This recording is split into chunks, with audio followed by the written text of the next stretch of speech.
네, 안녕하십니까. 저는 OSC 코리아의 MSA 컨설턴트로 근무 중인 인재홍입니다. 주로 MSA 아우터 쪽 구축과 설계, 운영을 담당을 하고 있습니다. 네, 안녕하세요. OS 코리아 솔루션 본부의 솔루션 아키텍트로 근무하고 있는 유시환입니다. 제가 주로 하는 일은 오픈소스 기반의 솔루션을 탐색하고 설치하고 운영하고 관리하는 일을 맡고 있습니다. 네, 안녕하세요. OSC 코리아의 솔루션 본부팀의 데브옵스 엔지니어 업무를 맡아서 근무하고 있는 이동원입니다. 네, 오늘은 진단 서비스를 소개하는 자리입니다. 오늘 세션에 대한 설문을 통해서 더 좋은 세션을 만드는 데 반영하려고 합니다. 설문에 응해주신 분들 중에 추첨을 통해 커피나 상품권 등 여러 가지 경품을 드릴 예정입니다. 그래서 많은 참여를 부탁드립니다. 네, 금일은 OSC 소개 그리고 오픈 MSA라고 하는 저희가 이제 오픈 소스를 주로 다루다 보니 관련 프레임워크를 구축을 할 때 어떤 표준안이 있습니다. 그래서 오픈 MSA 소개 그리고 이제 주로 오늘 말씀드릴 클라우드 네이티브 진단 서비스에 대해서 소개를 드리려고 합니다. 네, 오늘은 총 5가지 섹션으로 준비를 해봤습니다. 첫 번째로는 OSC라고 하는 회사가 어떤 업무를 하고 있는지, 그리고 오픈소스의 아우터를 구축을 할 때 저희가 오픈 MSA라고 하는 프레임워크로 시스템 구축을 보통 진행을 하는데요. 그 부분에 대한 소개, 그리고 오늘 주된 내용이 될 것 같습니다. 그래서 클라우드 네이티브 진단 서비스 3가지에 대해서 설명을 드리려고 합니다. 첫 번째로는 성능 진단 서비스입니다. 그래서 API 서버가 어느 정도 어떤 레이턴시라든가 스루풋이 나오는지를 좀 확인할 수 있는 솔루션이고요. 장애 진단, 케이스 엔지니어링이라고 하는 그랩린을 통해서 장애 진단 서비스를 제공을 할 수 있을 것 같고, 비용 진단 서비스, 어떤 클라우드 서비스를 이용을 하거나 온프렘을 사용을 했을 때 어느 정도 비용이 예상이 되고 좀 절감을 할 수 있는지 그런 솔루션에 대해서 설명을 드리려고 합니다.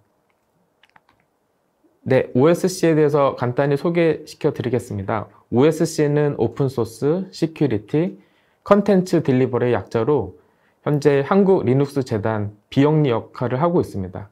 따라서 오픈소스 기반의 기술 트렌드나 전문성을 보유하고 있다고 자부할 수 있습니다.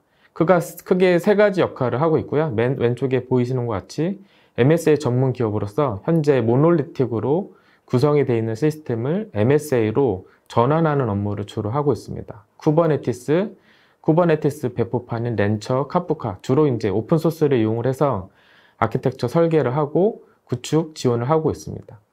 그거를 지원하는 어떤 프레임워크가 오픈 MSA라고 이제 이해를 하시면 될 것 같고요. 두 번째로 보이시는 글로벌 솔루션 공급을 하고 있습니다. 디지털 트랜스포메이션에 꼭 필요한 것들을 글로벌 솔루션을 발굴을 하고 국내 파트너로 역할을 하고 있고요. 이제 밑에 보이시는 것 같이 뉴벡터, 큐브헌터, 큐브코스트, 스피드스케일, 그랩린, 소나타입 이 외에도 굉장히 많은 솔루션을 글로벌 솔루션 발굴하고 한국의 데모나 POC 소개를 하는 역할을 하고 있습니다. 오늘은 큐브코스트, 스피드스케일, 그랩린 요 3가지에 대해서 설명을 드릴 예정입니다. 그리고 마지막으로는 오픈소스 공인 교육센터를 저희가 보유를 하고 있습니다. 리눅스 파운데이션, 재단 아래 공인 교육 파트너로 되어 있고요. 그리고 수세 골드 트레이닝 파트너로 되어 있습니다. 그래서 CKA라고 하는 자격증이나 CKAD 아니면 렌처 관련 자격증 및 교육을 진행을 하고 있습니다. 네, 요번은 오픈 MSA라고 하는 거에 대해서 설명을 드리도록 하겠습니다. 현재 보통 오픈소스, 그러니까 OSS로 많이 구축을 하게 되는데 저희가 봤을 때 가장 좋아 보이는 어떤 모듈의 합으로 오픈 MSA라고 하는 프레임워크를 구성을 하였습니다. 그래서 산업별, 도메인별 최적의 MSA 환경을 제공을 할 수 있다고 생각이 들고요. 왼쪽에 보이시는 것 같이 API 모듈, 그리고 아이덴티티, CI/CD 모듈, observability, persistence 해당하는 영역마다 OSS 프로덕트 굉장히 많은데요. 그 중에 가장 그 트렌디하고 문제가 없고 잘 사용자 어떤 편의성을 제공하는 형태의 솔루션의 합으로 저희가 구축을 진행을 하고 있습니다. 그거에 기반이 되는 당연한 그 쿠버네티스 배포판인 렌처를 가지고 구축을 하게 되고요. 컨테이너 오케스트레이션 기능을 하는 렌처를 사용을 합니다. 그리고 오늘 설명드릴 내용은 실제로 이제 왼쪽에 보이는 OSS 영역이 아닌 엔터프라이즈에서 제공하는 솔루션들이고요. 그렘린, 그 케이스 엔지니어링으로 시스템이 정상적으로 작동을 하는지 어떤 테스트를 해볼 수 있는 그렘린이라고 하는 솔루션, 그리고 API 서버들이 정상적으로 성능을 감내할 수 있는지, 레이턴시는 어느 정도 나오는지를 좀 테스트하게 쉽게 테스트할 수 있는 어떤 툴이 존재하고요. 피놉스라고 해서 큐브코스트라는 솔루션을 통해서 비용이 과도하게 나오진 않았는지 조금 더 절감할 수 있는 부분들을 가이드를 드리고 진단할 수 있는 부분들을 소개를 시켜 드릴 예정입니다.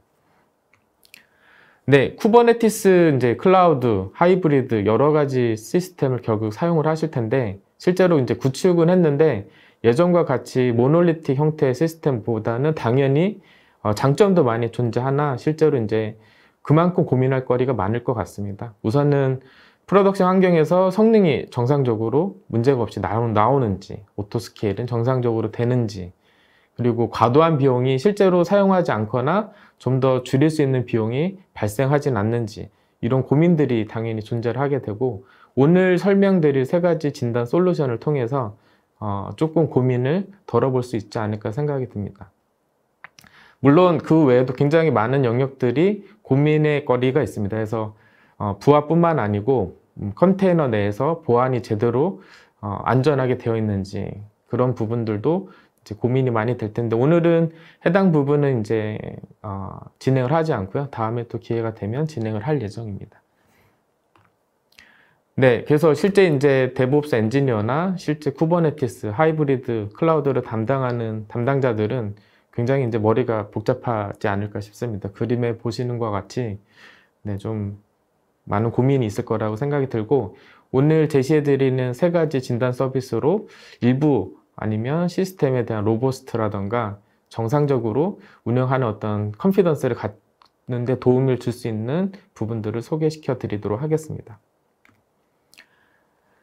총 6가지 저희가 이제 진단 서비스가 6가지가 있는데 좌측에 보이시는 것 같이 금일은 장애 진단 서비스 그렘린이라고 하는 케이아스 엔지니어링을 통해서 각종 리소스 장애를 유도하고 구성상 오류를 점검해서 실제로 이제 사전에 어떤 장애 요소를 이제 방지하는 그런 솔루션입니다. 사스로 제공하는 솔루션이고요.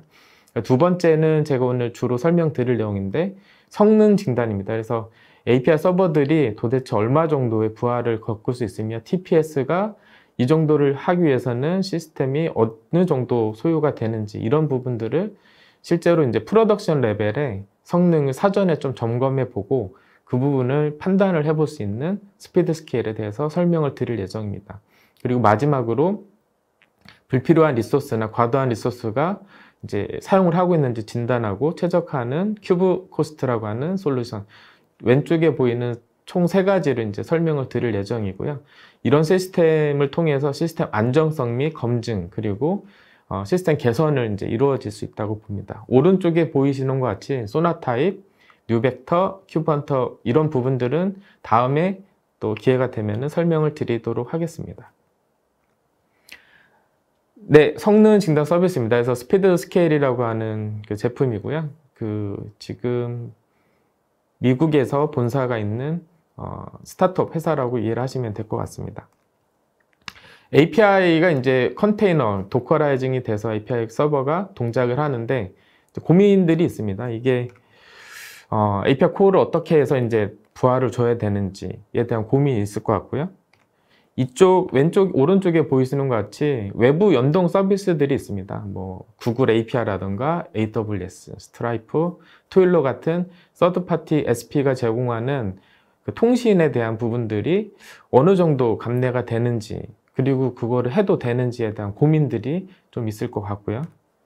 마지막으로는 이 데이터가 좀 어떤 식으로 필터링을 해서 데이터로 그 부하를 줘야 되는지 이런 고민들이 있을 것 같습니다. 그래서 새로운 코드가 배포될 때마다 어플리케이션이 정상적으로 동작하는지를 확인을 해야 되는데 그 부분은 기존에 있는 JMeter라던가 이런 툴들은 조금 적용하기 어려운 면이 있습니다. 그래서 가장 빠르게 환경을 구축하고 최소의 비용으로 이 API 테스트, 로드 테스트를 진행하기 위해서 스피드 스케일이라고 하는 솔루션을 소개를 시켜 드리려고 합니다. 스피드 스케일은 그러니까 총 3가지로 나눠져 있습니다. 왼쪽에 보이시는 것 같이 설치를 먼저 해야 되고요. 스피드 컨트롤러라고 하는 스피드 CTL을 헬륨 차트를 통해서 설치를 할 수가 있습니다. 설치를 하게 되면 해당하는 쿠버네티스 클러스터 안에 그 API 서버들을 다 그 스피드 스케일의 SaaS 서비스로 다 수집이 됩니다. 그래서 그 수집된 정보를 가지고 트래픽을 확인을 할 수가 있고요. 마지막으로 그 트래픽 확인된 부분을 리플레이를 통해서 실제로 해당하는 원하는 로드를 주고 정상적으로 동작을 하는지를 판단을 해 보실 수 있습니다. 데모를 통해서 일부 부분들은 설명을 드리도록 하겠습니다.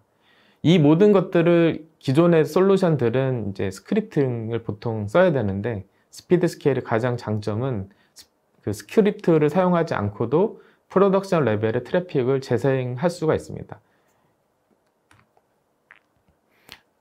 총 엔드-투-엔드 그림은 이와 같이 보통 될 거라고 예상이 됩니다. 왼쪽에 보이시는 것 같이 최초의 트래픽은 누군가는 만들어줘야 되고 그게 포스트맨이나 아니면 npm, newman이라고 하는 npm 툴과 같은 거를 통해서 API 서버들의 최초 콜은 누군가는 생성을 해줘야 됩니다. 그래서 최초 콜을 API 콜을 생성을 하게 되고요. 그 생성된 콜을 그 API 서버의 사이드카로 그 트래픽을 캡처를 뜨는 작업들이 필요합니다. 그 부분을 스피드 스케일이 제공을 하게 되고요. 이스티오의 엔보이와 같은 사이드카가 프락시로 동작을 한다고 이해를 하면 될 것 같습니다. 그래서 해당하는 트래픽이 해당하는 API 서버에 들어왔을 때 그 부분을 캡처를 뜨고 그 캡처 뜬 트래픽을 리플레이를 하는 방식으로 동작을 하게 됩니다.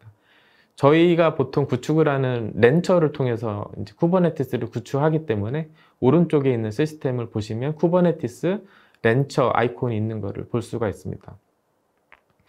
인젝트라고 하는 애노테이션을 통해 가지고 실제 API를 콜을 했을 때 스트림을 캡처를 뜨게 되고요. 굉장히 단순한 방식으로 애노테이션을 통해서 해당하는 스트림을 API 서버로 들어오는 것을 모두 캡처를 해서 재생을 할 수가 있습니다.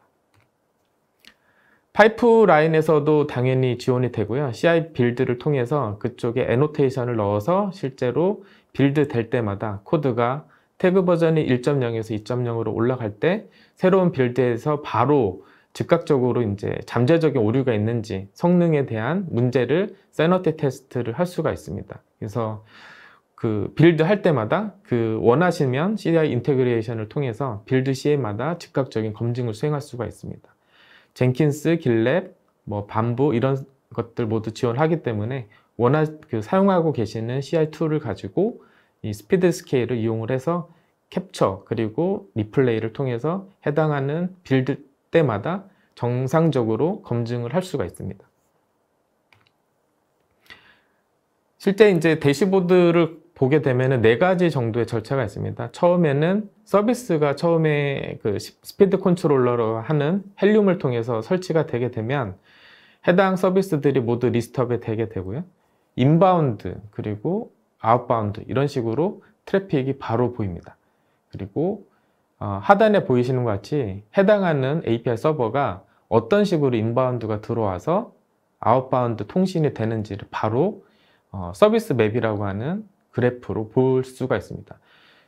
해당하는 어플리케이션을 잘 알고 계시는 개발자나 데브옵스 엔지니어는 당연히 잘 알고 계실 거라고 보이지만 실제로 이제 일부만 개발을 한다던가 전체 개발을 하지는 보통 않으시기 때문에 이런 API 서버들의 가시성을 바로 제공을 가능하고요. 그뿐만 아니고 하단에 보이시는 것 같이 실제 트래픽이 어떤 식으로 들어오는지, 오퍼레이션은 get으로 들어오는지, post로 들어오는지, 그 뒷단은 어떤 시스템이랑 통신하는지, 헤더, 리퀘스트, 리스판드, 다 바디 헤더를 이 하나의 스피드 스케일의 대시보드에 모두 제공이 가능합니다. 그 제공된 그 스트림을 보시고 실제로 이제 스냅샷을 만들어야 되는데요. 그 스냅샷은 테스트 스위트라고 이해를 하시면 될 것 같습니다. 그래서 테스트를 할 수 있는 어떤 셋을 먼저 만들어야 되고 그 셋을 오른쪽과 같이 인바운드, 아웃바운드를 모두 선택을 할 수가 있습니다. 아웃바운드는 보통 이제 서드 파티 SP라고 해서 뭐 구글 API와 같은 시스템이랑 통신을 하게 되는데 일부 시스템들은 실제로 여기를 외부로 통신을 하게 되면은 이쪽 시스템에 영향을 줄 수가 있기 때문에 그 스피드 스케일에서는 이 시스템들을 목 서비스로, 그러니까 가상의 응답을 받는 서비스로 만들어 줄 수가 있습니다. 그러면 그 순수하게 API 서버를 테스트를 진행을 하는데 다른 서드 파티에 영향을 주지 않고 테스트를 할 수가 있습니다. 기존의 툴로는 이제 제공하지 않는 기능이라고 보이고요. 원하는 그 아웃바운드 쪽을 원하시는 모두 선택을 하게 되면 지금 보이시는 것 같이 5개의 서비스에 대한 목 서비스가 스피드 스케일의 파드로 동작을 하게 되고 API 서버가 이쪽 아웃바운드로 통신을 할 때 실제 서비스가 아니고 그 스피드 스케일이 제공하는 목 서비스로 응답을 받게 됩니다. 이거를 이용하면 또 장점이 있는데 이 장점은 또 뒤에 설명을 드리도록 하겠습니다. 네, 스트림 트래픽 스냅샷을 생성을 하게 되고 이게 두 번째 절차가 됩니다. 그리고 이 스냅샷을 통해서 실제 이제 트래픽을 얼마나 발생을 할지 맞춤형으로 테스트를 설정을 하실 수가 있습니다. 왼쪽에 보이시는 것 같이 데이터 필드, 필요한 데이터를 선택을 하신 다음에 오른쪽에 성능 테스트 및 케이오스 엔지니어링과 같은 테스트로 해서 다양한 리플레이를 지원합니다. 하단에 보이시는 것 같이 원래 콜 간에 그대로 그 레코드 된 상태로 그대로 리플레이를 할 수도 있으며 제로 웨이트라고 해서 실제로 콜 간 아무런 그 인터벌이 없이 바로 수행을 할 수도 있고 밑에 보이시는 것 같이 두레이션을 일정 기간 동안 5분이면 5분, 10분 동안 리플레이를 해당하는 트래픽만큼 재생을 해서 플레이를 할 수가 있습니다. 현재 상단에 보이시는 것 같이 카피 넘버가 1이면 원 소스 그대로 리플레이를 하게 되고 제로 웨이트로 이런 경우에는 이제 계속 리플레이가 되게 되고요. 오른쪽에 보시는 거는 이제 목 서비스를 스피드 스케일이 제공을 하게 되고 해당하는 앞전에 보이시는 것 같이 5개가 만약에 목 서비스가 제공이 된다면 리스판더가 해당하는 리스판딩을 하게 되는데 100% 현재 같은 경우는 케이오스 엔지니어링이 들어가지 않을 경우는 다 정상적인 목 서비스를 통해서 응답을 하게 되고 만약에 케이오스 엔지니어링이 50%의 경우에는 실제로 50%는 정상적인 응답을 주게 되고 50%는 노 리스판드라든가 잘못된 응답 코드 아니면 리스판스 굉장히 늦게 주던가 이런 것들을 다 적용해서 테스트를 할 수가 있습니다. 그래서 스탠다드일 경우는 어떤 형태의 성능 테스트를 하게 되고 케이오스 엔지니어링을 통해서 일부는 좀 응답을 좀 늦게 준다던가 이런 것들도 다양하게 테스트 지원을 합니다. 네, 앞전에 이제 스냅샷을 통해서 이제 결국에는 해당하는 리플레이를 하게 되면 결과값이 나옵니다. 그래서 리플레이 분석이라고 해서 리포트가 나오게 되고 하단에 보이시는 것 같이 이제 퍼포먼스 피겨들이 있습니다. 지금 보시면 레이턴시가 한 78ms 정도 존재를 하게 되고 P99, P95 이런 부분들도 확인이 가능합니다. 그래서 아무래도 P95나 99는 당연히 좀 더 늦게 그러니까 평균값보다는 당연히 늦은 거를 확인을 할 수가 있고요. 비주얼라이제이션 이렇게 그래프로 제공을 하기 때문에 굉장히 직관적입니다. 오른쪽에 보이시는 것 같이 실제 현재 그 TPS나 55 정도의 부하를 줘서 리플레이를 했기 때문에 55 정도의 TPS가 이제 발생을 하게 되고 한 4분 정도의 듀레이션을 갖고 리플레이를 했기 때문에 그 4분 동안 실제 해당하는 파드, API 서버가 어느 정도의 메모리와 어느 정도의 CPU 사용률을 사용하고 있는지를 확인할 수가 있습니다. 밑에 보이시는 것 같이 처음에 최초에 했을 때보다는 CPU 메모리 사용률이 이제 지속적으로 일정 부분 늘어나게 되고요. 오른쪽에 보이시는 것 같이 CPU도 같이 이렇게 늘어남을 확인을 할 수가 있습니다. 그래서 일정 부분이 늘어나면 이제 오토스케일을 할 수도 있을 것 같고요. 물론 그 일부는 프로메테우스나 그라파나를 통해서 같이 모니터링 하면 더 좋을 것 같긴 합니다. 그래서 이제 분석 결과도 바로 확인해서 제공을 합니다. 그래서 네, 장점이 있을 거라고 봅니다. 또 다른 유즈 케이스로는 원래 실제로 이제 스트림을 캡처를 해서 리플레이라는 방식이긴 한데 그 응답값의 기대값이 있습니다. 근데 실제로 응답값의 기대값은 0이라고 해서 이제 현재 이제 페이먼트라고 하는 API 서버를 통해서 서드 파티랑 이제 과금을 하는 형태가 되는데 원래는 이제 정상적인 경우는 이제 어프로브드가 나야 되는데 실제로는 외부 통신이랑 이제 하면서 이게 이제 스톨론 카드로 나온 거죠. 실제로 이제 분실 카드로 이제 나오기 때문에 이런 부분들을 바로 페일러로 이제 처리를 하게 되고 그 결과값을 확인이 가능합니다. 그래서 콜 검증까지 할 수가 있게 되고 이런 부분들이 그 하나의 대시보드에서 모두 제공이 됩니다. 네, 스피드 스케일에 대해서 설명을 드렸고요. 가장 장점은 이제 스크립트를 사용하지 않아도 되는 그리고 굉장히 빠른 시간 안에 사스 서비스로 하기 때문에 애노테이션 기반의 헬륨 차트에 스피드 스케일을 설치를 해서 테스트 자동화를 구현을 하고 있습니다. 그리고 이 테스트를 통해서 기존에 있는 테스트 시스템을 통한 프로덕션 레벨의 트래픽을 만들어서 세너티 테스트, 리그레션 테스트가 가능합니다. 그래서 프로덕션 장애 예방을 하지 않을까 예상이 들고요. 그 프로덕션 시스템의 프로덕션 레벨의 그 시스템을 구축하기 위해서 많은 비용이 발생을 하는데 그런 비용보다는 굉장히 작은 시스템의 프로덕션 레벨의 트래픽을 만들 수 있기 때문에 클라우드 비용 및 구축 환경을 비용을 절감할 수 있는 가치가 있을 거라고 보입니다. 지원 기능은 이런 식으로 이제 쿠버네티스가 당연히 지원이 되고요. 데이터 애널리시스는 HTTP, HTTPS, GraphQL 여러 가지가 다 지원이 되고 리플레이는 제너레이션 그리고 리스판더가 지원이 됩니다. 이제 고객사는 현재는 한국에는 지금 POC가 한 군데 진행이 되고요. 해외 사례로는 나일라스라고 하는 이메일 CRM 회사입니다. 그래서 스피드 스케일을 통해 가지고 다양한 테스트 반복을 수행해서 동기화 성능을 30배 정도 향상한 케이스가 있습니다. 그로포라고 하는 회사도 사용 중에 있고 DGB라고 하는 회사를 통해서도 현재 사용 중에 있습니다.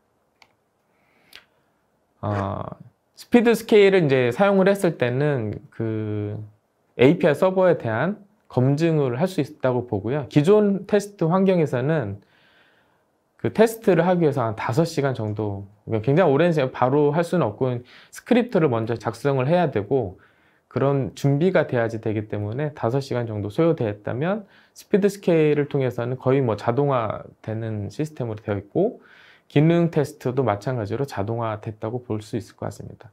그리고 서비스 목을 구현하기 위해서는 개발자분들이 해당하는 서비스 목을 만드셔야 되는데 그 부분을 자동화로 이제 스피드 스케일에서 제공하기 때문에 대부분의 이제 시간이 많이 타임 컨슈밍한 부분들을 자동화로 이루어지게 되고 이게 CI 툴을 통해서 인테그레이션이 가능하기 때문에 지속적인 버전 업그레이드 때마다 지속적으로 이제 어떤 테스트, API 서버 테스트를 가능하다고 보입니다. 네, 오늘의 주요 설명을 다시 한번 정리를 하면 K8s의 환경에 API 서버 성능 테스트를 할 수 있다고 보고요.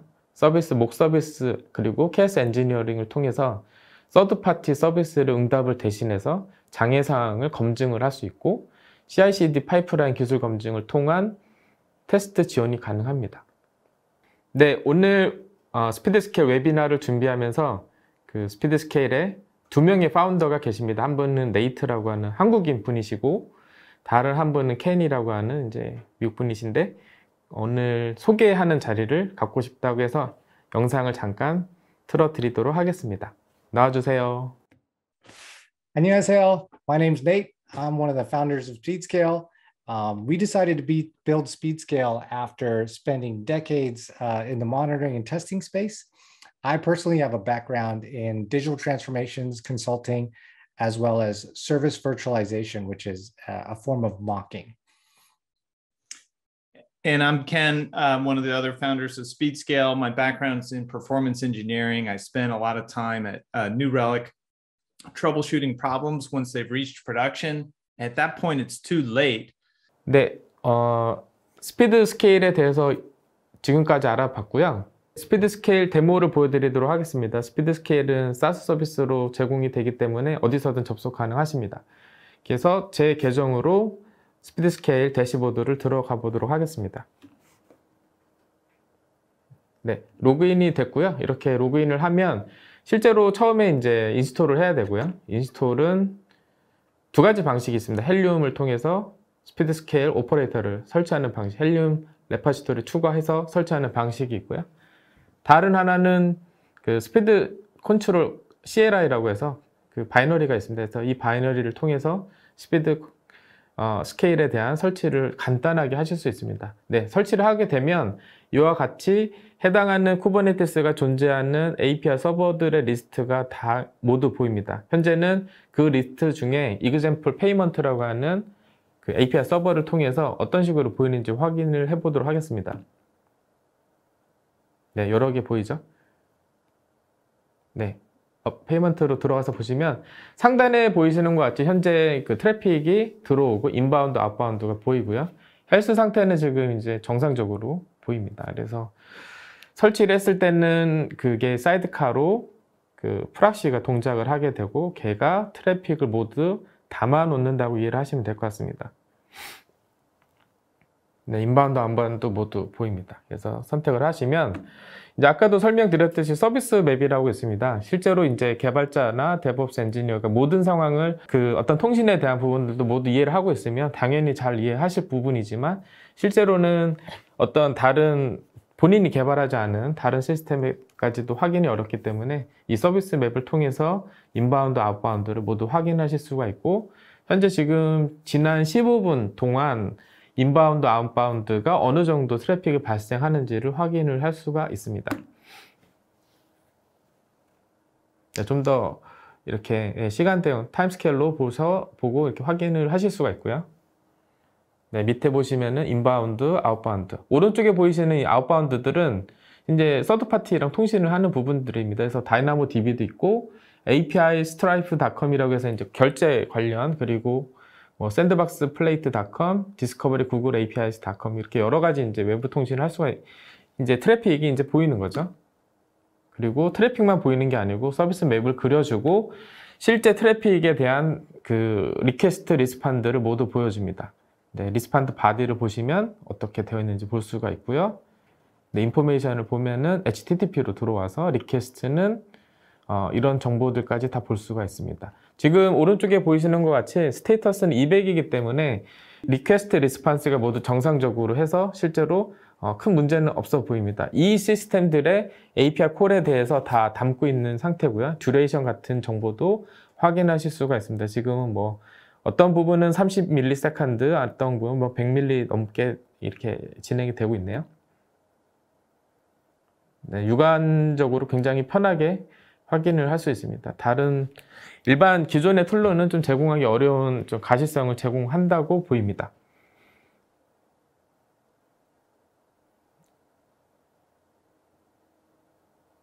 네, 스트라이프, 네, 결제 관련. 이거는 이제 외부 통신이기 때문에 보시면은 이제 외부 통신 주소도 확인을 하실 수가 있고요. 로우라고 해서 이제 실제로 이제 휴먼 리더블이 아닌 로우 형태의 데이터로도 볼 수 있습니다. 네, 태그 정보도 볼 수 있고요. 네, 우선은 이제 이 스피드 스케일이 가지고 있는 데이터를 볼 수가 있고 해당하는 그 데이터를 가지고 어떤 데이터로 리플레이를 할지를 정할 수가 있습니다. 그냥 이 시퀀설하게 15분 동안을 모두 리플레이를 할 수도 있고 제가 원하는 부분만 필터를 해서 리플레이를 할 수도 있습니다. 그래서 어떤 식의 필터를 할 수 있는지 조금 더 보여드리도록 하겠습니다. 네, 추가를 하게 되고요. 이게 여러 가지 옵션들이 있습니다. 올 트래픽이 같은 경우는 그냥 15분 동안 그냥 모든 데이터를 리플레이를 할 수 있는 거라고 보시면 될 것 같고, 네, 스테이터스가 현재는 다 어떤 400번대 에러나 500번대 에러는 없기 때문에 현재 한 200번밖에 안 보이고요. 스테이터스 200으로 필터를 하게 되면 200번에 맞는 그 트래픽만 재생을 하겠다라고 선언을 하는 겁니다. 인바운드만 할 수도 있고요. 그리고 아웃바운드만 할 수가 있습니다. 그 선택을 함에 따라서 밑에 보이시는 서비스 맵이 거기에 반영이 돼서 확인을 하실 수가 있습니다. 직관적으로 볼 수가 있고요. 로케이션을 보시면 실제로 이제 어떤 API들을 이렇게 확인을 해서 하는지를 볼 수가 있어요. 또 뭐 다양한 옵션이 있습니다. 그래서 이거를 하나만 지정을 할 수가 있는 게 아니고 여러 가지 조합을 해서 정말 필요한 형태의 스냅샷을 만들어서 그 스냅샷을 멀티플, 카피즈 스트림을 통해서 실제 API가 어느 정도의 스루풋을 갖고 레이턴시를 만들며 그 레이턴시를 발생할 때의 시스템의 리소스까지 확인을 할 수가 있습니다. 현재는 이거 지금 API stripe.com을 호스트를 지정을 했을 때 부분이고, 테크가 현재는 이제 제이슨도 있고 여러 가지가 있는데, 네, 제이슨을 선택을 해서 진행을 해보도록 하겠습니다. 네, 인바운드는 다 그냥 선택을 해보도록 하겠습니다. 인바운드도 필터가 가능한데 그냥 진행을 하도록 하겠습니다.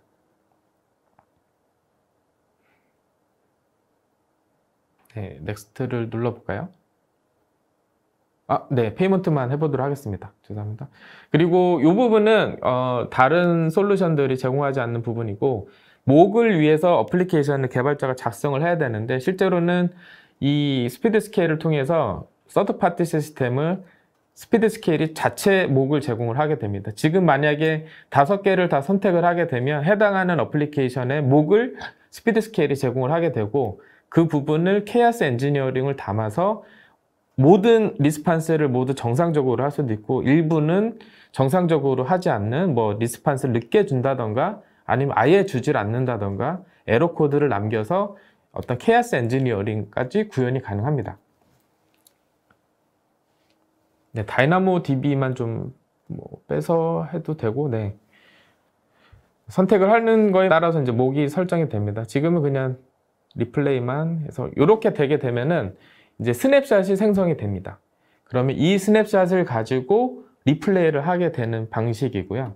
생성이 된 스냅샷을 보시면 오른쪽에 있는 야물 형태, 쿠버네티스 네이티브이기 때문에 야물 형태로 그 파일이 아웃풋이 생성이 됩니다. 그래서 여기에 보시는 것과 같이 해당하는 스냅샷 아이디가 존재를 하고요. 하나의 스냅샷, 그러니까는 필터를 어떻게 조합을 하냐에 따라서 A라는 스냅샷도 발생을 할 수가 있고 B라는 스냅샷도 발생을 할 수 있는데, 그 스냅샷 아이디가 유니크하게 생성이 됩니다. 그래서 이 생성된 야물 파일을 가지고 패치라는 명령을, 큐브 컨트롤 패치라는 명령을 통해서 해당하는 어플리케이션에 적용을 하게 되면 리플레이를 하게 됩니다. 여기서 좀 주의 깊게 보셔야 될 부분이 테스트 컴피그 아이디라고 있습니다. 지금 스탠다드라고 되어 있는데, 이 부분은 그냥 일반적인 형태로 그 프로파일을 만들고 그거를 돌리는 형태의 프로파일이 되어 있습니다.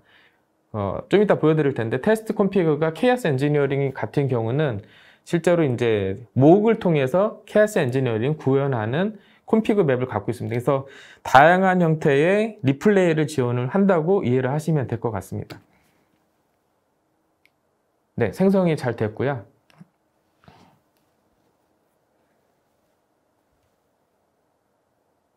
네, 이 부분은 이제 쿠버네티스 시스템에 들어가셔서 하셔도 되고, 뭐 CI에 넣으셔도 되고, 여러 가지 이용을 하시면 될 것 같습니다. 지금 생성된 그 트래픽 리스트를 보여드렸고, 지금은 아까도 말씀드렸듯이 해당하는 그 셋을 어떤 식으로 리플레이를 할지에 대한 프로파일입니다. 그래서 스탠다드 같은 경우는 액티브 케이오스, 오른쪽에 보이시는 것 같이 액티브 케이오스가 제로이기 때문에 리스판스는 항상 정상적으로 줍니다. 그리고 왼쪽에 보이시는 것 같이 디폴트 스탠다드 같은 경우에는 트래픽 카피가 하나입니다. 그래서 그냥 원 소스만큼의 트래픽이 재생이 되는 거고요. 제로 웨이트는 그 트래픽간, 원래 레코드된 트래픽간을 인터벌을 줄 수도 있는데, 제로 웨이트 같은 경우는 아예 그냥 기다리지 않고 그냥 굉장히 빨리 이제 수행을 하게 되겠죠. 네, 다른 것도 한번 보도록 하겠습니다. 네, 넘버 오브 트래픽은 지금 하나고요. 케이오스 엔지니어링 10% 같은 경우는 이게 디폴트 값인데, 현재 오른쪽에 보시는 것 같이 90%는 목 리스판더를 통해서 정상적으로 리스판스를 하게 될 거고, 10%는 로우 리스판스도 할 수도 있고, 배드 리스판스, 그러니까 뭐 404, 500을 할 수도 있고, 하이 리스판스 타임이라서 한 5초 정도 리스판스 늦게 주거나 이렇게 하시면 돼요. 만약에 지금은 3개가 다 선택이 돼 있기 때문에 3개가 어떤 라운드 로빈 형태로 응답을 10%는 정상적으로 주지 않는 경우가 됩니다.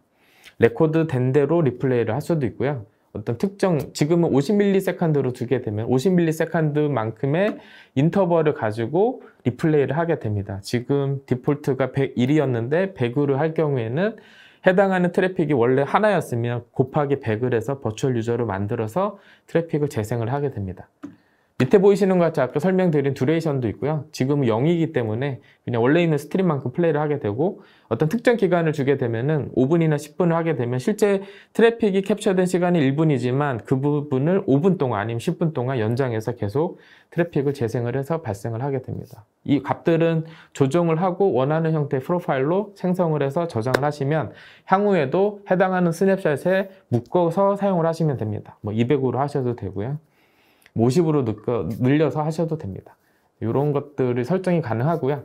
결국에는 그 스냅샷을 만들고 스냅샷에 맞는 테스트 시나리오를 어태치를 한 다음에 결국에는 이제 리플레이를 하게 되는데 리플레이를 한 결과입니다. 그래서 퍼포먼스는 레이턴시 지금 한 78ms 정도 이렇게 되네요. 그리고 시간이 지날수록 조금 더 P99나 P95가 점점 늘어나는 것을 확인할 수가 있습니다. 오른쪽에 보이는 스루풋 같은 경우는 한 55 정도가 되고요. 물론 만약에 지금 테스트에 그 카피가 100이라면 한 200 정도 두게 되면은 스루풋이 한 200 정도, 100 정도 더블로 올라갈 거라고 예상이 듭니다.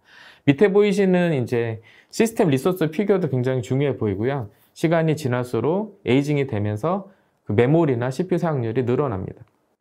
한 4분 정도 듀레이션을 했고요.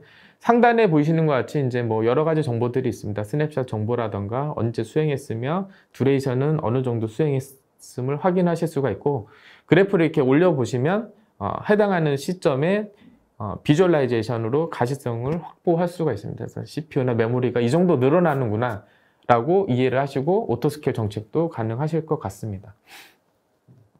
네, 석세스 레이트는 지금 보시는 것 같이 이 부분은 케이오스 엔지니어링이 담아있지 않기 때문에 목에서 리스판드는 항상 100%고요. 석세스 레이트가 98.64%입니다. 이 부분에 대한 크리테리아도 설정을 하실 수가 있어요. 만약에 이 리플레이를 통해서 99.99%의 석세스를 하고 싶다라고 이제 그 프로파일을 만들게 되면 99.99를 이루지 않을 경우에는 석세스 레이트에 미치지 않기 때문에 상단에 이제 그 원하는 그 KPI를 도달하지 못했다 이렇게 에러가 발생을 하고요. 지금은 그것보다 더 낮은 값으로 설정이 되어 있기 때문에 이제 녹색으로 표현이 되고 98.64라고 확인이 됩니다. 밑에 이제 오류 나는 부분들이 있습니다. 아까도 좀 설명을 드렸는데 원래 예상되는 값과 실제 이 리플레이를 통해서 받는 값이 틀릴 경우에는 이런 식으로 어디가 예상하는 값은 A였는데 실제 값은 B이면 이런 식으로 결국에는 페일러라고 이제 보여지게 되고 이런 부분을 통해서 잘 활용을 하시면 API 서버 성능뿐만 아니고 이런 유즈 케이스로 사용을 하실 수 있을 것 같습니다. 네. 스톨른 카드고요. 네. 로우도 볼 수 있고 바디 정보도 볼 수 있습니다. 네. 각각을 보시면 원래 어프로브가 돼야 되는데 실제로는 이제 또 다른 에러로 보실 수가 있습니다. 네, 오늘 데모는 이 정도 진행을 하면 될 것 같습니다. 그 다음 세션인 장애 진단 서비스 그램린에 대해서 유지선 부장님이 설명을 할 예정입니다. 네, 다음으로 장애 진단 서비스 그램린을 소개드릴 유지선입니다. 그램린은 카오스 엔지니어링에 특화된 제품으로 클라우드 환경에서 마이크로 서비스 아키텍처로 구성된 시스템에서 발생하는 오류를 시뮬레이션하고 이것이 시스템 전체에 어떤 영향을 미치는지를 시험해 대응책을 마련합니다. 비즈니스에 심각한 영향을 줄 수 있는 장애 상황을 미리 파악하고 선제적으로 대응하여 기업 MSA 전환 과정을 보다 원활하게 지원하는 역할을 하는 도구입니다.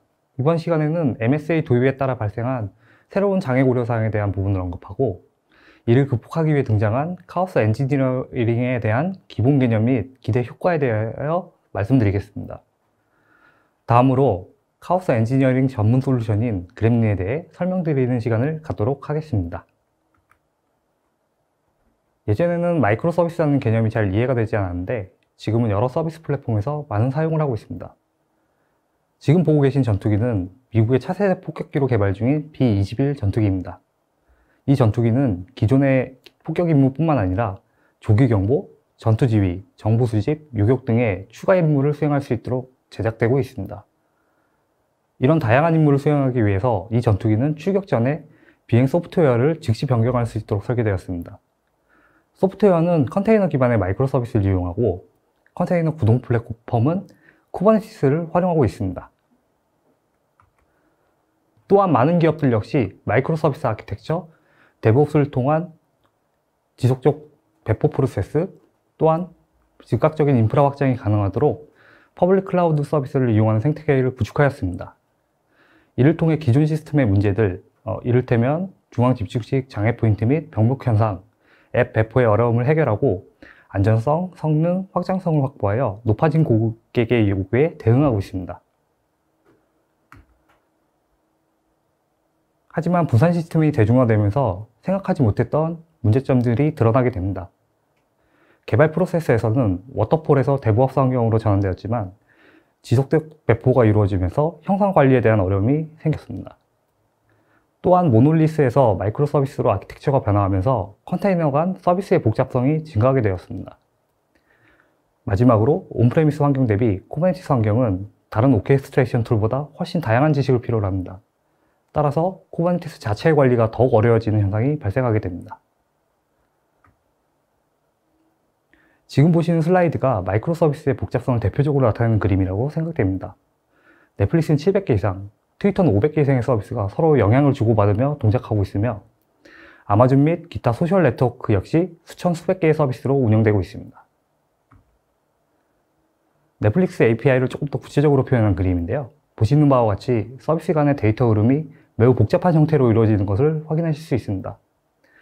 이와 같이 마이크로 서비스는 전체적인 복잡도가 증가하고 장애가 발생할 경우 의존성이 있는 다른 서비스에도 영향을 미쳐 연속적으로 장애를 일으킬 수 있습니다. 이러한 잠재적인 문제를 확인하고 조치하지 않으면 지금 슬라이드에 나온 내용과 같은 대형 장애를 야기할 수 있습니다. 이 중 마지막 항공사 시스템 장애의 예를 들어보면 해당 항공사는 이 하나의 장애로 무려 1,200억 원이 넘는 손실이 발생하게 되었습니다. 이는 기업들이 보다 선제적으로 대비하는 이유가 되며 카오스 엔지니어링은 바로 이를 대비하기 위한 기법입니다. 이런 카오스 엔지니어링이란 분산 시스템의 불확실성을 구체적으로 해결하기 위한 실험 방법론입니다. 예기하지 못한 상황이 발생했을 때 다른 시스템들이 어떻게 영향을 받는지를 테스트하고 이를 대처하는 기법인데요. 이러한 카오스 엔지니어링의 이상적인 운영에 대한 몇 가지 원칙들이 있습니다. 첫 번째로 정상 상태에 대한 정의가 필요합니다. 이는 시스템이 정상이라고 판단하는 기준을 마련을 해야 된다는 소리인데요. CPU 로드나 메모리 사용량과 같은 시스템 내부 속성이 아닌 페이지 로딩 속도나 지연 시간 등 고객 경험에 관련된 매트릭으로 설정하는 것이 좋습니다. 두 번째로 가설을 작성하여 봅니다. 로드 밸런서의 고장이나 특정 노드의 다운, 레이턴시의 증가 등의 장애 발생 시에 일어날 수 있는 일들에 대하여 실제 장애 발생 기록이나 담당자의 의견을 참고하여 가설을 세웁니다. 이때 실험의 범위나 공격 범위를 지정하여 안전한 테스트가 될 수 있도록 준비합니다. 그 다음으로 실험 단계가 있습니다. 실제로 시스템에 실패를 주입하는 단계라고 보시면 되고요. 실패 주입은 처음 테스트를 진행할 때와 마찬가지로 작은 단위부터 시작합니다. 특정 컨테이너 혹은 서비스에서 시작하여 가용 영역 전체 혹은 리전까지 확대할 수 있습니다. 만일 실험이 정상 상태를 유지하지 못할 시 그 즉시 중지하고 롤백을 실행하여야 합니다. 그램린은 이 과정을 한 번에 해결할 수 있는 기능을 제공하고 있습니다. 네 번째 단계는 검증 단계입니다. 실험이 가설과 비슷했는지 확인하는 단계이고 가설 작성 시에 생각하지 못했던 결과들을 확인하는 단계입니다. 이 단계에서는 도출된 결과를 정량화하여 추후 운영에 대한 논리적인 판단의 근거를 마련합니다. 또한 이렇게 도출된 데이터를 가지고 구체적인 장애 영향, 고객 경험에 끼치는 영향 등을 분석합니다. 이 결과를 토대로 필요한 조치에 대한 액션 아이템을 수립합니다. 마지막 개선 단계에서는 윗단계에서 도출된 액션 아이템을 실제로 실행하고 적용하여서 이러한 라이프 사이클을 반복합니다. 이렇게 반복된 사이클이 지속이 되면은 시스템의 안전성을 높이는 결과를 초래하게 됩니다.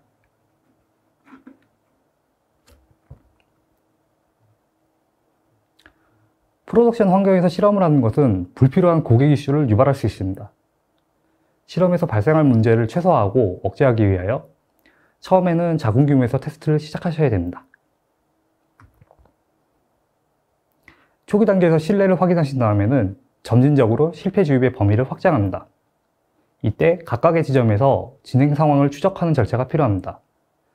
그램린에서는 테스트 진행 및 결과에 대한 직관적인 확인이 가능하며 결과의 이력 관리도 간편하게 하실 수 있습니다. 이러한 카오스 엔지니어링을 통해서 시스템의 취약점을 실험을 통해서 확인하실 수 있습니다. 카오스 엔지니어링은 시스템이 어떻게 반응하는지 확인하기 위하여 제어 가능한 수준의 장애를 인위적으로 발생시켜 시스템의 취약점을 찾아내는 데 의미가 있습니다. 앞서 말씀드린 카오스 엔지니어링을 보다 간편하게 운영할 수 있는 도구가 바로 그램린입니다. 그램린은 왼쪽 슬라이드와 같은 설계 사상을 가지고 탄생하였습니다. 첫 번째로 단순화된 인터페이스를 통하여 학습에 대한 부담을 없앴습니다. 또한 함께 제공되는 API 사용이 용이하도록 정의된 문서를 제공하고 있습니다. 다음으로 안전한 테스트를 위하여 실패 주입 도중 예상치 못한 문제가 발생할 경우 즉시 모든 작동을 중지하는 킬 스위치와 즉시 이전 상태로 롤백을 할 수 있는 기능을 함께 제공하고 있습니다. 세 번째로 RBAC이나 MFA, SSL을 통한 다양한 로그인 방법과 손쉬운 권한 관리를 제공하여 보안에 대한 부담을 덜어드리고 있습니다. 마지막으로 컨테이너, 서비스, 노드, OS에 이르기까지 다양한 레이어에 대한 실패 주입을 지원하고 있습니다. 다른 오픈소스 기반 카오스 엔지니어링 도구와 그램린을 비교한 장표입니다. 실행할 수 있는 공격의 종류 및 공격 대상의 타입, 쿠버네티스 지원 여부, 세팅의 간편함 등에서 그램린이 가장 지원 범위가 넓은 것을 확인하실 수 있습니다. 이 장표는 그램린의 고객들을 나열하는 장표인데요. 글로벌하게는 언더아머, 월마트, 타겟과 같은 유명 기업부터 워크바, 드림웍스 같은 다양한 미디어 기업에서 많이 사용을 하고 있습니다. 특히 국내에서는 카카오페이가 이 그램린을 이용해서 그 시스템의 안정성을 유지하는 데 많은 활용을 하고 계십니다. 이러한 그램린의 공격의 종류에는 크게 세 가지 카테고리가 있는데요. 첫 번째는 리소스, 두 번째는 상태, 세 번째는 네트워크입니다. 리소스의 경우에는 CPU나 메모리, 디스크 IO와 같은 시스템 매트릭에 관련된 부하를 줄 수가 있고요. 그 다음에 상태에서는 셧다운, 타임, 프로세스 킬러가 있습니다. 셧다운은 하나 이상의 노드를 종료되었을 때 시스템 동작을 확인하는 공격 방법이고요. 두 번째 타임은 호스트의 시간이 변경이 되었을 때 동작을 체크합니다. 특히 이는 DB 커밋과 같은 시간에 민감한 서비스의 확인에 유용합니다. 그 다음으로 프로세스 킬러는 지정된 프로세스를 강제로 종료한 후 반응을 살펴봅니다. 마지막으로 네트워크는 블랙홀, 레이턴시, 패킷 로스, DNS 이렇게 총 4가지가 있고요. 블랙홀 같은 경우에는 조건에 맞는 모든 트래픽을 드롭시킵니다. 그 다음으로 레이턴시는 조건에 해당하는 네트워크 패킷을 지연하여 전송하는 기능이고요.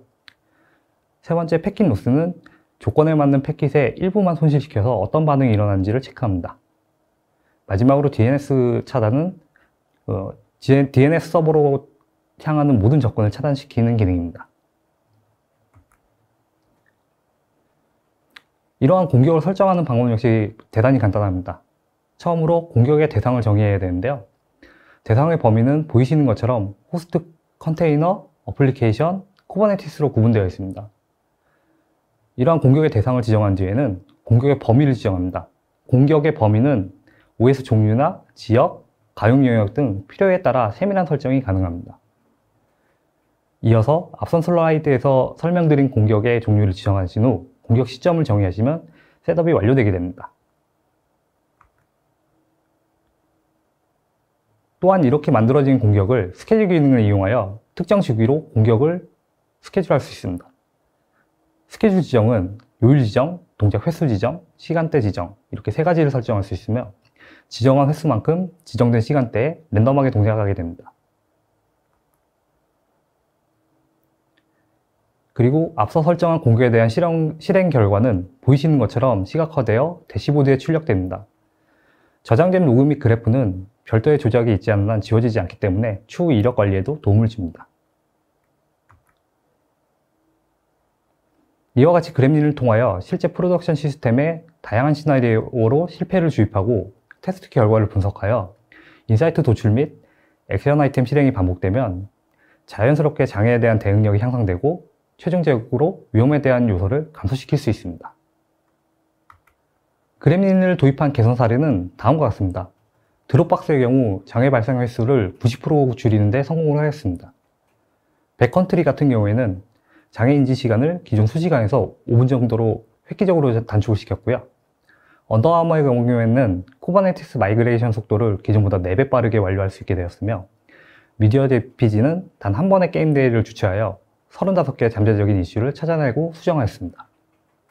이상으로 장애 진단 서비스인 그램린의 소개를 마치도록 하겠고요. 다음으로 비용 진단 서비스인 큐브코스트 소개를 이동원 대리가 계속 이어가도록 하겠습니다. 네, 안녕하세요. 클라우드 네이티브 진단 서비스의 3가지 중 비용 진단 서비스인 큐브코스트를 진행하게 된 이동원입니다. 우선 간략히 큐브코스트를 소개드리자면, 큐브코스트는 쿠버네티스와 클라우드 네이티브 애플리케이션의 비용에 대한 할당, 추적, 그리고 경고에 대한 통찰력을 얻는데 도움을 줄 수 있는 강력한 비용 모니터링 관리 피노스 솔루션입니다. 들어가기 앞서 우리는 비용 진단 솔루션인 큐브코스트를 왜 도입을 해야 될까요? 클라우드를 사용하면서 인스턴스 그리고 스토리지 볼륨 등의 기능을 사용하면서 간편하게 인프라를 구축하는 반면, 이제는 비용적인 측면도 고려하게 된 엔지니어와 개발자가 비용에 대한 스트레스가 생기게 되었고, 전략하기 위해서 아직도 많은 노력이 들어가고 있습니다. 간단한 예를 들면 특히 스타트업의 경우 개발 간 테스트 목적으로 생성한 인스턴스, 그리고 운영간에 생성한 인스턴스를 사용하다가 청구서에 생각보다 많은 비용이 발생한 것을 확인하고 노드의 자원을 일일이 확인하거나 툴을 사용해서 인스턴스의 유용을 줄여서 비용을 절약하는 경우가 있습니다. 그런데 인스턴스에서 발생한 비용을 식별하고 줄이기도 쉽진 않지만, 무엇보다 이제는 마이크로 서비스 아키텍처를 도입하는 기업이 너무 많아지고 있고, 많은 애플리케이션이 컨테이너화가 되어 있고, 컨테이너를 관리하기 위한 오케스트레이션 툴인 쿠버네티스를 사용하고 있습니다. 그리고 클라우드에서 쿠버네티스를 사용하기 위해 관리형 쿠버네티스인 EKS나 GK, AKS를 사용하고 있을 것입니다. 운영 중이신 분들은 아마 와닿으실 거라고 생각되는 부분이 있는데요.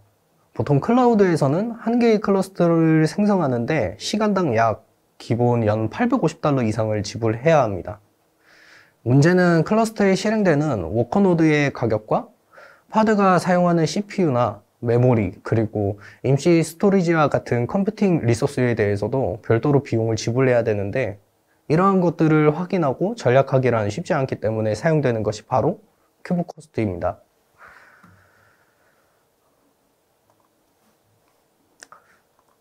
네, 즉 큐브코스트는 K8S 기반 인프라에 대한 비용과 성능을 통합 관리할 수 있는 솔루션입니다.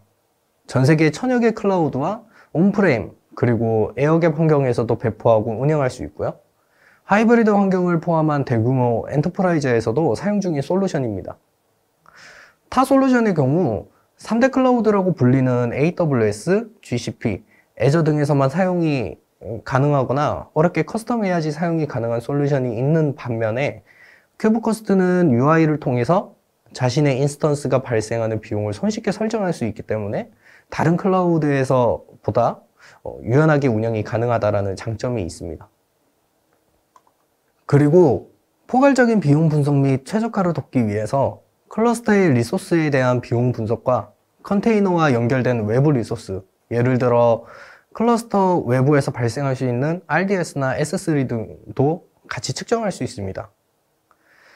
마지막으로 대규모 시스템에서 멀티 클러스터를 운영하고 있는 경우에 타노스랑 같이 설치해서 운영이 가능하고요.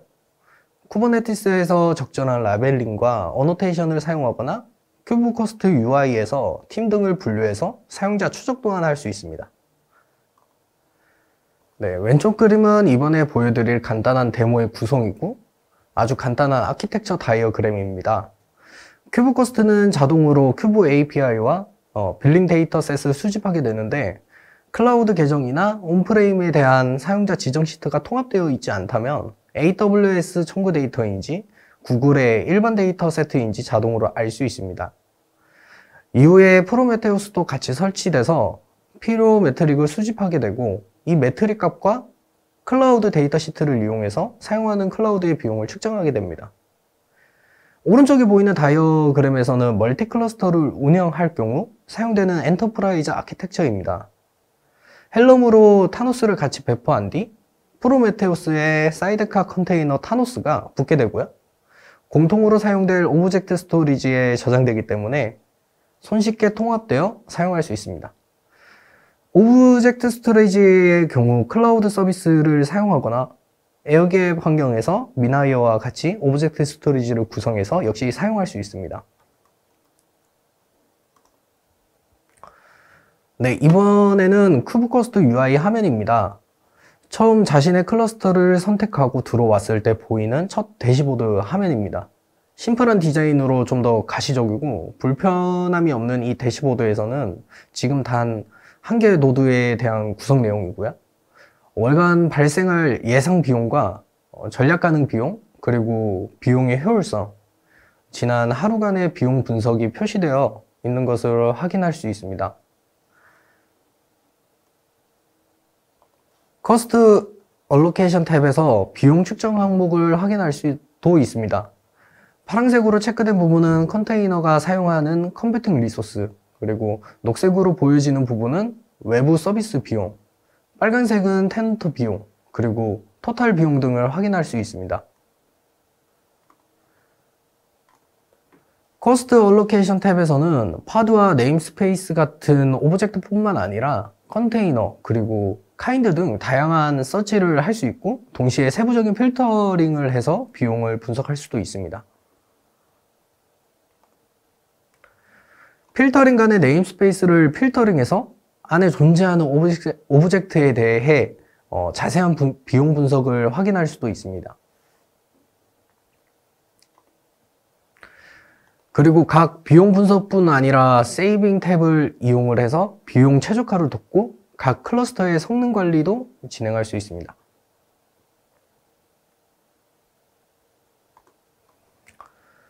마지막으로 세이빙 탭에서 큐브코스트는 비용 절감에 대한 대안을 제시하게 되면서 실제로 비용의 절감과 그리고 시스템의 운영 효율성을 기대할 수 있다 생각이 되고요.